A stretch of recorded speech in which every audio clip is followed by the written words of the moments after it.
এই যে কথায় আছে না, ঠাকুর না চাইলে কোনোদিনই কিছু করা সম্ভব হয় না, তো কথাটা একদমই সত্যি। গতবার জানো তো, কোনো প্ল্যান ছিল না, হঠাৎ করে এই শ্রাবণ মাসের খুব জোর হলে 5-6 দিন আগে বাবার দর্শনে চলে গেছিলাম ছেলেকে নিয়ে। তো এবার আর হলো না জানো, হয়তো বাবা চেয়েছিল তখন তাই গেছিলাম, এবার আর হয়তো বাবা চায়নি তাই যাওয়া হয়নি।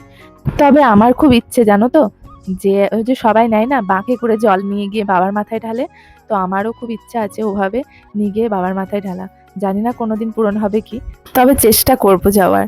তো যাই হোক, তোমরা শ্রাবণ মাসের প্রথম সোমবারটা কে কিভাবে কাটালে অবশ্যই আমাকে কমেন্টে জানাবে।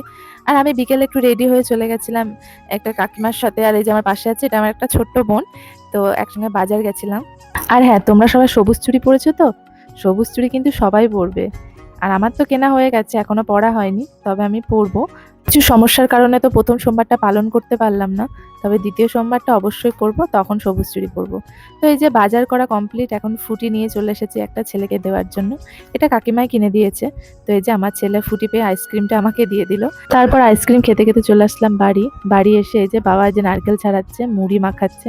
তো আজকের ভিডিওটা এখানে শেষ করছি, আবার অন্য ভিডিওতে তোমাদের সঙ্গে দেখা হচ্ছে।